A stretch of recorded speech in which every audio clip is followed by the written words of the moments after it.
Hello everyone, this is the real Black Utaku. Now I think it's time that I review one of the 3 shows I've been watching this spring season. Seeing as Black Bullet still has one more episode before it finishes airing, and Fairy Tail is going to keep on going for God knows how long, there is only one choice left. This is actually a second season of a show whose first season aired 1 year prior. Today's review is of Date A Live. Date A Live takes place in a world ravaged by the destructive phenomena called spatial quakes, caused by the supernatural beings called spirits crossing over into our world, these spirits being destructive forces in and of themselves. There are 2 organizations formed in order to deal with the spirits. The first is the Anti-Spirit Team, also known as the AST, whose goal is to kill the spirits as soon as they come into our world.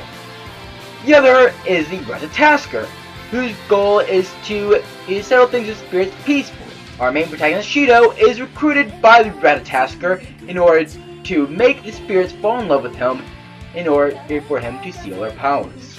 From the premise, you can expect some romance with a harem setup. To be honest, this is actually one of the best harem anime I've seen outside of visual novel adaptations like Clannad and Shuffle.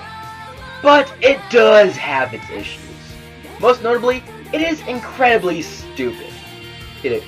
There are many things that don't make any logical sense. For example, why are all the spirits girls? Why is Kitori the leader of a tasker? Why is Shido the only one who can see? It's a fucking anime, that's why!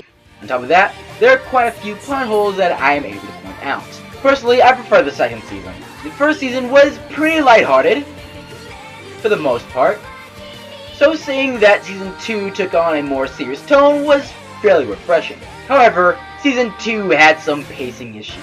Quite frankly, I've never been so concerned about pacing since Future Diary and Higurashi Kai. Then again, the latter is because I thought it was 26 episodes as opposed to its actual 24, but I digress. Seriously, season 2 only had 10 episodes. It could have had 2 more episodes in order to match season 1's episode count and make things feel less rushed. On top of that, season 2 really didn't have a good level of closure at the end of it. Thankfully, after the credits of the season 2 finale, we are given confirmation of a movie sequel, something along the lines of In the East or Heaven's Lost Property. Thank God, because it's about 7 or 8 episodes in, I was getting real concerned that this would be one of those shows that needs a sequel but doesn't get one. Spice and Wolf, Sekirei, High School of the Dead, it's been happening too damn much. Because of its various issues, Date A Live's story is the weakest part of the show, so I can't give it any more than a 6.5. The Date A Live cast is fairly large, but I'll go over the characters that matter the most.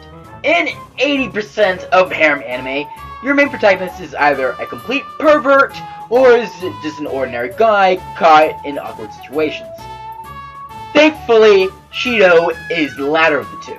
He started out as fairly bland, but I actually thought he got better in the second season. On a side note, Shido kind of reminds me of Vero from Gurren Lagann, because he's gone through so much physical abuse, but refuses to die. Seriously, Shido's been shot and stabbed multiple times, but he still keeps on going.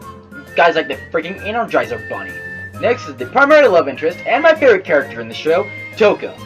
She started out as cold towards Shido, but has this sweet, childish, and innocent side to her that was really good to see. Shido's little sister, Kitori, is inexplicably the leader of her tasker, but she leads it with a fiery passion in her eyes.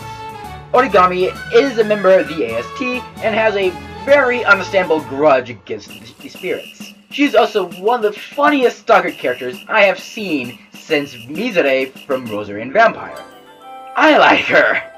Next is the obligatory lolly Yoshino, who is shy and awkward, but portrays a bolder, more outgoing side to her through her hand puppet Yoshino.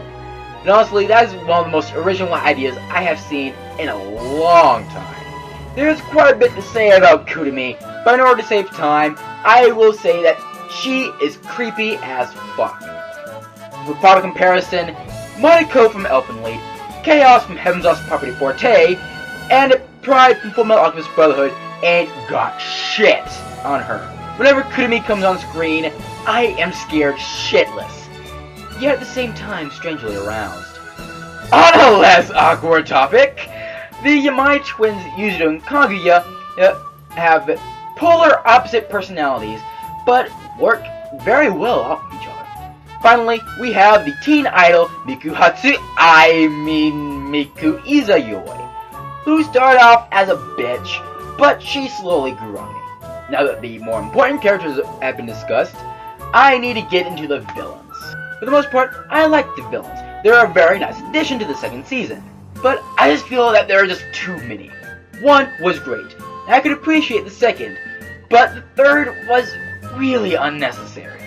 While I did like the character cast as a whole, though they were pretty generic, and I would have liked to see a little bit more development out of them. Day Live gets a slightly higher score of 7 for its characters. The animation is one of the best parts of the show. Not only is it amazing, but it is very consistent, with only a few minor drops in quality. On top of that, the character designs are distinct and different from other characters in the show, and any other characters I've seen in any other show. In fact, the only 2 character designs that are similar to anything else I've seen, being Shido and Katori's character designs, which are fairly similar to Rentaro and Enju from Black Bullet. But that came out after the fact. The one issue I have is some of the CGI that was used. Some of it looked pretty decent, but others, it didn't look good at all. Don't get me wrong, it wasn't quite Aquarion bad, but it was still fairly painful to look at.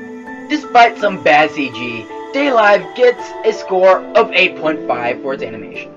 Music was also great, with each song complementing their respective scenes very well. My personal favorite song from the soundtrack is a song called Seirei, which is eerie yet beautiful at the same time. Seen as Seirei is Japanese for spirit, it was perfect. Both openings were great, and were performed by the same artist. I've seen this done before. See F, Higurashi, and Attack on Titan, but that was a nice touch that I really liked. I really didn't care for any of the endings, so I'll just leave it at that. I personally would have liked it if there was more music to the Day Live soundtrack, but it still gets an 8 in my book. Despite being plagued with critical issues, I enjoy Day Live a lot, becoming one of my many guilty pleasures. I think a lot of it has to do with the show's comedy. Some might not like it as much, but I thought it was hilarious. From the harem hijinks to most anything dealing with origami, among other things. I really had a good time watching Day Live, and will give it a score of 8.5 for enjoyment. Overall, Day Live gets a final score of 7.7. If you like action, romance, comedy, or harems, you will most likely enjoy this show. I'm going to start giving 1 or 2 recommendations at the end of each of my reviews of shows that you will most likely enjoy if you enjoyed the show that I reviewed. Today I'll be giving 2 recommendations. The first being another supernatural harem that I've mentioned several times so far in this review, Heaven's Lost Property. But if you want something not quite borderline hentai, I point you to Spite Symbol. Though not as supernatural as Day Live, it does have a very good romance element, and with the exception of the lack of a 3rd season, has been very well received. Between them, I'm sure you will find something you will enjoy. So go ahead and tell me down in the comments some of your thoughts on Day Live and some of the points I brought up here. Don't forget to like and subscribe. Go check my blogging channel Essay Trolling by clicking right here, or in the link in the description. This is the Real Black Utaki signing out. See ya.